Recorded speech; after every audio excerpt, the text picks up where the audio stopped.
സുഹൃത്തുക്കളെ, ഒരൊറ്റ ചോദ്യമേ ഉള്ളൂ. ഇതൊക്കെ എങ്ങനെ സാധിക്കുന്നു എന്ന് മാത്രം എൻ്റെ സുഹൃത്തുക്കളെ എനിക്ക് മനസ്സിലാവാതെ. ഒന്ന് ആലോചിച്ച് നോക്കണേ. നമ്മുടെ കേരളത്തിൽ ആ തെക്കേ ഭാഗത്ത് മുഴുവൻ വെള്ളം കയറി ഭയങ്കര പ്രശ്നത്തിലാണ്. ദുരിതാശ്വാസ ക്യാമ്പ് തുടങ്ങിയിരിക്കുന്നു. വിദേശത്തൊക്കെ ഇവിടെ രക്ഷിതാക്കളെ ഒക്കെ തനിച്ച് താമസിക്കുന്ന ആൾക്കാരുണ്ട്. അവരുടെ മക്കളൊക്കെ വിദേശത്താണ്. അവരൊക്കെ വിളിച്ചിട്ട് വേവലാതിപ്പെടുത്തുന്നുണ്ട്, പേടിയിലാണ്. 6 പേരോളം മരിച്ചു. 6 പേരോളം മരിച്ചു കഴിഞ്ഞു. ആ ദുരിതാശ്വാസ ക്യാമ്പ് എന്താണ് അവസ്ഥ? സാധാരണയായിട്ട് അങ്ങനെയല്ലേ? ഞാൻ സത്യം പറഞ്ഞാൽ നിങ്ങൾക്ക് കാര്യം മനസ്സിലായിണ്ടാവില്ലല്ലേ സുഹൃത്തുക്കളെ? ഒരു ഉദ്ഘാടനമാണ് നടക്കുന്നത്. ഒരു ഉദ്ഘാടനം. എന്തിന്റെ ഉദ്ഘാടനം? അത് വേണമെങ്കിൽ ഞാൻ ഫോട്ടോ കാണിച്ചു തരാം കേട്ടോ. ഇന്ന് ഹിന്ദു എന്ന് പറയുന്ന ന്യൂസ് പേപ്പറിൽ വന്നൊരു പരസ്യമാണ്. ഹിന്ദു തന്നെ അല്ലേ ഇത്? ഹിന്ദു എന്ന് പറയുന്ന ന്യൂസ് പേപ്പറിൽ വന്നൊരു പരസ്യമാണിത്. ഇതില് ഇന്നു മുതൽ കൊച്ചിയുടെ ഹൃദയത്തിലും എന്ന് പറഞ്ഞിട്ട് നമ്മുടെ ഇടിമാണിക്കൽ എന്ന് പറയുന്ന ഒരു തുണിക്കടയുടെ പരസ്യമാണ്. അന്നല്ലേ ആണല്ലോ കല്യാണത്തിന് വരണം എന്നൊക്കെ പറഞ്ഞിട്ട് അതിൻ്റെ ഉദ്ഘാടനം നമ്മുടെ മുഖ്യമന്ത്രി VD സതീശനാണ്. ഞാൻ സത്യം പറഞ്ഞു കഴിഞ്ഞാൽ ഇങ്ങനത്തെ ഒരു ഇത് കണ്ടപ്പോൾ ഇദ്ദേഹം പങ്കെടുക്കുമോ? സ്വാഭാവികമായിട്ട് അങ്ങനെയല്ലേ. നമ്മൾ ആർക്കാണ് പ്രാധാന്യം നൽകേണ്ടത്? ഉദ്ഘാടനങ്ങൾക്കാണോ? സൽക്കാരത്തിനാണോ? എവിടെയും പോയിട്ട് ഭക്ഷണം കഴിക്കലാണോ? സൗഹൃദ സന്ദർശനാണോ? ഇത് നമ്മുടെ ജനങ്ങളുടെ പ്രശ്നങ്ങളല്ലേ നമ്മൾ ഏർപ്പെടേണ്ടത്. അതിനല്ലേ ഞാൻ അങ്ങനെ ഒന്നും പറയുന്നില്ല കേട്ടോ. ഇനി അങ്ങനെയൊക്കെ പറഞ്ഞു കഴിഞ്ഞാൽ നീ ഒരു അസൽ അന്തംഗമ്മിയാണ്, എന്താ അപ്പോൾ മുൻകൂട്ടി നിശ്ചയിച്ച പരിപാടിയാണ്, അതിൽ പങ്കെടുക്കാതിരിക്കാൻ കഴിയുമോ എന്നൊക്കെ ചോദിക്കും നിങ്ങൾ ആരെങ്കിലും. അതുകൊണ്ട് അങ്ങനെ ചോദിക്കുന്നവരോട് ഞാൻ ഒന്നും പറയുന്നില്ല, പറഞ്ഞിട്ട് വലിയ കാര്യമൊന്നും ഇല്ലാത്തതുകൊണ്ടാണ്. എന്തായാലും ചില കാര്യങ്ങൾ എന്തായാലും നിങ്ങൾക്ക് കാണിച്ചു തരണമല്ലോ. അതുകൊണ്ട് ചില കാര്യങ്ങളൊക്കെ വെറുതെ നിങ്ങൾക്ക് കാണിച്ചു തരുന്നു. വെറുതെ കാണിച്ചു തരാണ്. ഇതിൽ നിങ്ങൾ ഒന്നും വിചാരിക്കരുത് കേട്ടോ. ഒന്നും കിട്ടിയില്ല.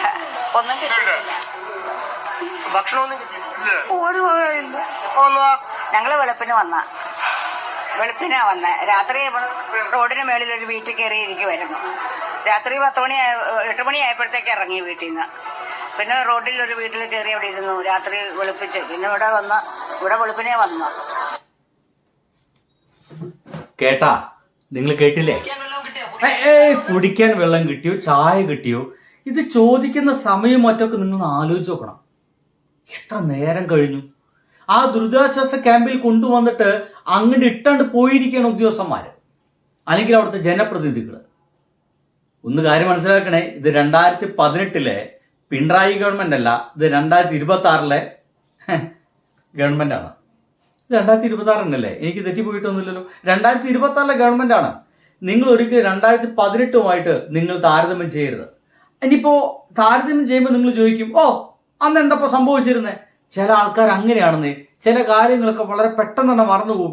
എനിക്കറിയാം ആളുകൾ മറന്നു പോകുന്നുള്ള കാര്യം എനിക്ക് നല്ലതുപോലെ വ്യക്തമാണ്. അതുകൊണ്ട് മറന്നു പോവാതിരിക്കാൻ ചില ദൃശ്യങ്ങളൊക്കെ ഞാൻ ഇങ്ങനെ കാണിച്ചു തരും. ഇതൊന്ന് കാണും. ഇത് 2026 അപ്പുറത്ത് ദുരന്തം നടന്നുകൊണ്ടിരിക്കുമ്പോ ഇവിടെ സദ്യ ബിരിയാണിയിൽ ഏത് കോഴിക്കാലാ നല്ലത് എന്നുള്ള സെർച്ചിങ്ങാ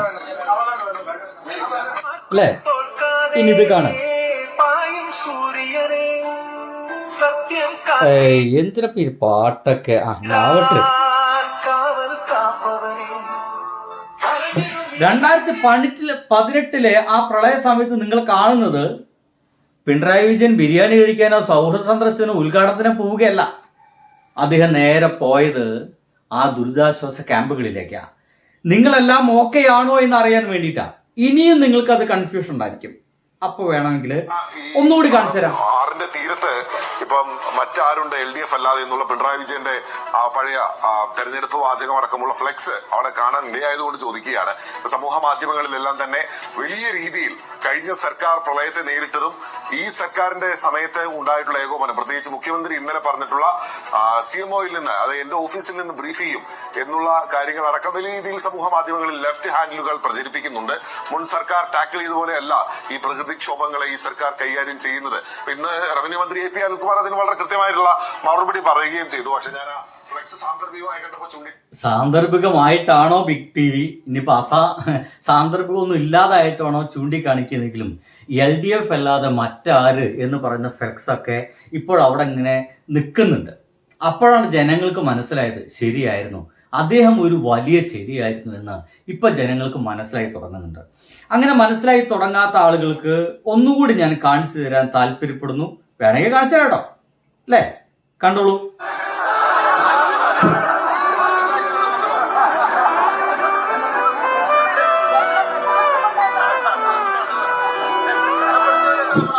പ്രളയം മുഴുവൻ കഴിഞ്ഞ് ആശ്വാസത്തോടെ ഇരിക്കുന്ന ജനങ്ങളുടെ ഇടയിലേക്ക് അദ്ദേഹം കയറി ചെന്ന് സംസാരിക്കുന്ന ചില ദൃശ്യങ്ങളാണ് ഇനിയും കാണിച്ചു തരാം.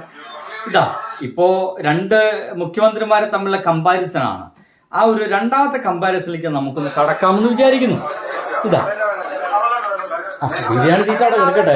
പ്രളയബാധിത മേഖലകളിലെ സന്ദർശനത്തിന്റെ ഭാഗമായി മുഖ്യമന്ത്രി പിണറായി വിജയൻ ഇപ്പോൾ പുത്തൻവേലിക്കരയിലെ തേയിലത്തുരത്തിൽ എത്തിയിരിക്കുകയാണ്. അവിടെ നിന്നുള്ള തത്സമയ ദൃശ്യങ്ങളാണ് പ്രേക്ഷകർ കാണുന്നത്. അല്പസമയം മുമ്പാണ് ചെങ്ങമനാടുള്ള ദുരിതാശ്വാസ ക്യാമ്പിൽ എത്തി മുഖ്യമന്ത്രി അവിടെ കഴിയുന്നവരെ ആശ്വസിപ്പിച്ചത്. അവർക്ക് പറയാനുള്ള പരാതികളടക്കം മുഖ്യമന്ത്രി നേരിട്ടെത്തി കേൾക്കുകയാണ്.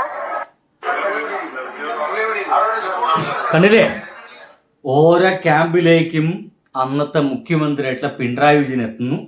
നിങ്ങൾക്ക് എന്തെങ്കിലും പ്രശ്നങ്ങളുണ്ടോ എന്നൊക്കെ ചോദിച്ചറിഞ്ഞു. അവരെ പ്രശ്നങ്ങളിൽ ഇടപെടുന്നു, അവരെ ആശ്വസിപ്പിക്കുന്നു. ഇങ്ങനത്തെ ഒരു മുഖ്യമന്ത്രി നമുക്ക് ഉണ്ടായിരുന്നു എന്ന് ഇപ്പോൾ അവിടുത്തെ ജനങ്ങളൊക്കെ തിരിച്ചറിഞ്ഞിരിക്കുന്നു എന്നുള്ളതാണ്.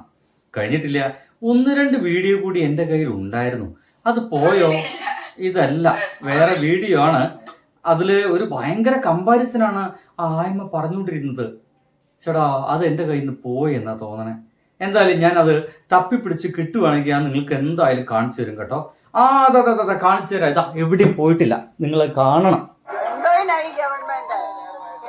ഞങ്ങൾ ഉണ്ടായിട്ടല്ലേ ഇവര് കയറി പോകുന്നത്. ഇനി ഞങ്ങൾ കണ്ടോളാം. ഇതിനെക്കാട്ടി എന്താ ഡീസന്റ് ആയിരുന്നു വിജയം. ഈ ക്യാമ്പുകളിൽ നിങ്ങൾ എത്തി വളരെ പെട്ടെന്ന് ഇറങ്ങേണ്ടി വന്നതാണ്. സൗകര്യങ്ങളൊക്കെ ഈ ക്യാമ്പിലൂടെ വെളിച്ചം പോലും ഇല്ല, വെളിച്ചവും ഇല്ല, യാതൊന്നും ഇല്ല. അമ്മച്ചി പറഞ്ഞെന്താണ്, ഇതിനേക്കാൾ എന്തൊരു ഡീസന്റ് ആയിരുന്നു വിജയൻ. ആ അമ്മച്ചിക്ക് വിജയൻ എന്ന് വിളിക്കാനുള്ള പ്രായത്തിനുള്ളൂ. ആർക്ക്? നമ്മുടെ ബഹുമാനപ്പെട്ട ഇപ്പോഴത്തെ പ്രതിപക്ഷ നേതാവ് പിണറായി വിജയന്. അങ്ങനെയൊക്കെ തന്നെ ഉള്ളൂ, അങ്ങനെ വിളിച്ചാലും മതി. പക്ഷേ എത്ര ഭംഗിയായിട്ടായിരുന്നു അന്ന്. കേരളം മുഴുവൻ മുങ്ങിക്കെടുക്കില്ലേ. ഇപ്പൊ കേരളത്തിലൊരു കുഞ്ഞു ഭാഗം മാത്രമല്ല മുങ്ങിയിട്ടുള്ളൂ എന്നൊക്കെ പറയാം, അല്ലേ?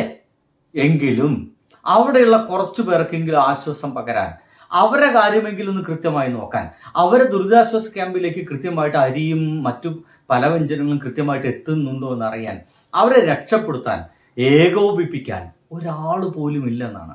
പച്ച മലയാളത്തിൽ പറഞ്ഞാൽ ഇവന്മാർക്ക് പണി അറിയത്തില്ലെന്നേ. ഇതൊക്കെയാണ് ആളുകൾ പറയുന്നത്, ഇവർക്ക് പണി അറിയില്ലെന്നേ. പുറമേ നിന്ന് ഇതൊക്കെ കണ്ടുകൊണ്ടിരിക്കുന്നു. 2018 പ്രളയത്തിലും ഇവര് അത് പിണറായി വിജയൻ ഉണ്ടാക്കിയ പ്രളയമാണ്, പിണറായി വിജയൻ ആ ഡാം തുറന്നിട്ട് ഉണ്ടാക്കിയ പ്രളയമാണെന്ന് പറഞ്ഞിട്ട് ആക്ഷേപിക്കാൻ നിൽക്കായിരുന്നു തുടക്കം മുതൽ. അതല്ലാതെ ഇതെങ്ങനെയാണിത് ടാക്കിൾ ചെയ്യുന്നത്, എങ്ങനെയാണ് ഈ ഉദ്യോഗസ്ഥന്മാരെ ഇതിലേക്ക് കൊണ്ടുവരുന്നത്, അവരെ കൊണ്ട് എങ്ങനെയാണ് പണിയെടുപ്പിക്കുന്നത്, യുവാക്കളെ എങ്ങനെയാണ് രക്ഷാപ്രവർത്തനത്തിന് ഇറങ്ങുന്നത്, എങ്ങനെയാണ് ഈ ക്യാമ്പ് നടത്തിയത്, അവർക്ക് ഫുഡ് എങ്ങനെയാണ് കൊടുക്കുന്നത്, അവിടെ മെഡിക്കൽ സജ്ജീകരണങ്ങൾ എങ്ങനെയായിരുന്നു, ഇതൊന്നും ഇവർ കണ്ടു പഠിക്കാനോ അല്ലെങ്കിൽ ചെയ്തു പഠിക്കാനോ ഇവരാരും ക്യാമ്പിലേക്ക് എത്തിയിരുന്നില്ല എന്നാണ് ഇതിന്റെ അർത്ഥം. അതൊക്കെ എത്തിയിരുന്നെങ്കിൽ പെട്ടെന്ന് ഓർമ്മ വരില്ലേ നമുക്കെല്ലാവർക്കും, ഇല്ലേ? എനിക്ക് ഓർമ്മ വരുന്നുണ്ടല്ലോ. ഒരു മഴ കനത്ത് പെയ്യുമ്പോൾ ഞാനന്ന് ചെയ്തിരുന്ന, ഞാനും എൻ്റെ സുഹൃത്തുക്കളും ചെയ്ത വളരെ കുറച്ചേ ചെയ്തിട്ടുള്ളൂ. ഒരു പക്ഷേ 100-ൽ 0.1 ചെയ്തിട്ടുണ്ടാവുള്ളൂ, അത്രേ ഉള്ളൂ. പക്ഷെ അത് എനിക്ക് ഓർമ്മ വരുന്നുണ്ട്, അത് എങ്ങനെയെന്നറിയാം. ഇനി അങ്ങനത്തെ ഒരു സന്ദർഭം വന്നു കഴിഞ്ഞാൽ ഇറങ്ങാനും നമുക്കറിയാം. അപ്പൊ ഇതൊന്നും ചെയ്തിട്ടില്ല എന്നുള്ളതുകൊണ്ട് തന്നെ ഇവർക്ക് ഇതൊന്നും അറിയില്ല. ഇങ്ങനെയൊക്കെ ഈ ജനങ്ങൾ ഇങ്ങനെ ദുരിതത്തിൽ ആയിരിക്കുന്ന സമയത്തും എങ്ങനെയാണ് ഒരു മുഖ്യമന്ത്രിക്ക് ഉദ്ഘാടനത്തിന് പോകാൻ സാധിക്കുന്നത് എന്നുള്ളതാണ് ഇപ്പോൾ നാട്ടുകാർ ചോദിക്കുന്നത്. ഇതൊക്കെ എങ്ങനെ സാധിക്കുന്നു? ഇതിനും ന്യായീകരണം ഉണ്ടാവാം, എങ്കിലും നിങ്ങളൊന്ന് പറ.